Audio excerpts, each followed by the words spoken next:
All right, today we're going to talk about one of the most common heart medications you'll ever hear about, atenolol. I mean, this has been a go-to for doctors for decades, and we're going to break down exactly how it works, what it's for, and honestly, why understanding it tells us so much about how our own bodies are wired. Let's dive in. You know the feeling, right? You're sprinting to catch a bus, you're about to give a big presentation, or maybe something just startles you, and bam, you can feel your heart just hammering away in your chest. Well, that powerful racing beat, it's not random. That pounding sensation is your body hitting the gas. It's all part of this incredibly sophisticated, built-in system that's designed to get you ready for action in a split second. The best way to think about it, it's your body's own personal accelerator pedal. Okay, so what is this accelerator, really? I mean, what's actually happening? To get how a drug like atenolol works, we first have to understand the system it's designed to influence. So let's take a look under the hood at your body's adrenaline switch. This whole setup is called the adrenogenic system. And here's the gist. When you're stressed or working out, your body floods the system with hormones, most famously adrenaline. These hormones then race around looking for very specific docking stations on your cells. These are called beta receptors. And when adrenaline docks, it gives that cell a direct order. And here's where it gets really interesting. Not all of these docking stations are the same. We're going to focus on two big ones, beta-1 and beta-2. Now, beta-1 receptors are found mostly in the heart. That's the accelerator pedal we've been talking about.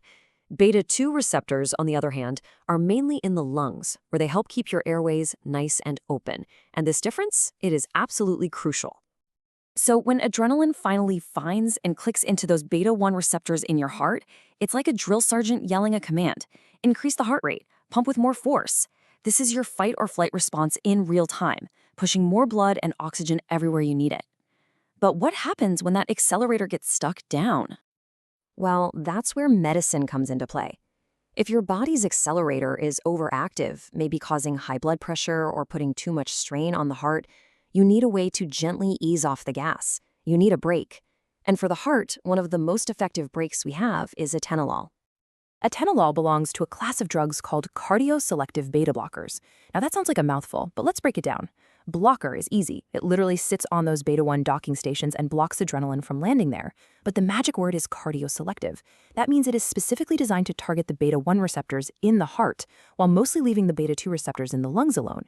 It's like a guided missile, not a bomb. It's a precision tool. So how does this brake actually work on the heart? It's a three-pronged attack. First, it slows the heart rate, fewer beats per minute. Second, it reduces the force of each of those beats, so the contractions are less intense. And third, it calms down the electrical signals that tell the heart when to beat.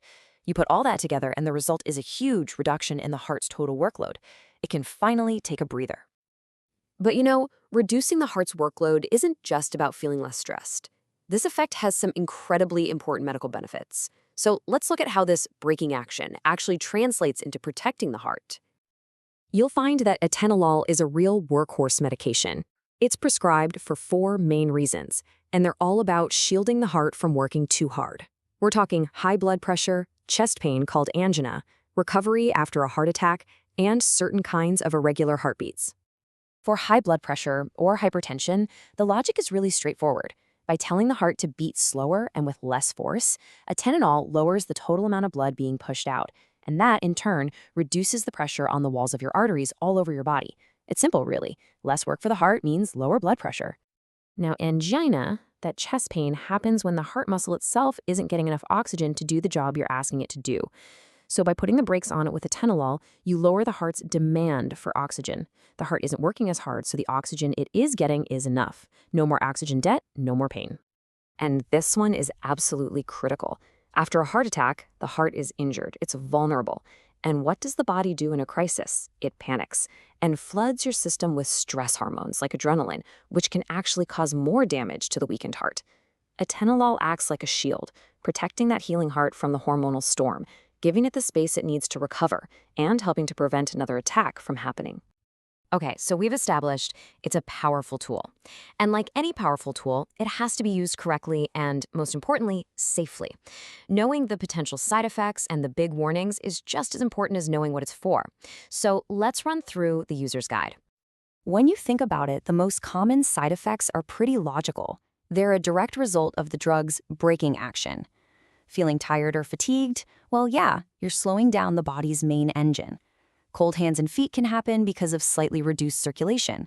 And feeling dizzy or having a very slow heart rate could mean the brake is working a little too well, and that's definitely something you need to tell your doctor about.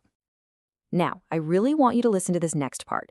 If you take away just one single safety tip from this entire explainer, make it this one. Never, and I mean ever, stop taking a beta blocker suddenly. This is the golden rule. It's not a suggestion, it's a command. So why is that rule so important? Well, it's because your body is smart and it adapts. Over time, it gets used to having that brake push down, and to compensate, it starts to build more accelerator pedals, more beta-1 receptors, to try and get a response. Now, if you suddenly rip that brake away, all those extra now unblocked receptors are wide open to any adrenaline in your system, and your heart and blood pressure can go into overdrive. It's a dangerous rebound that has to be avoided. There are also a few specific conditions where atenolol has to be used with extra caution.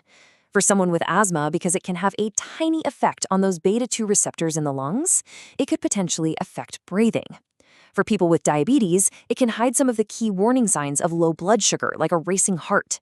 And of course, for people who already have a very slow heart rate or certain circulation problems, it can make things worse.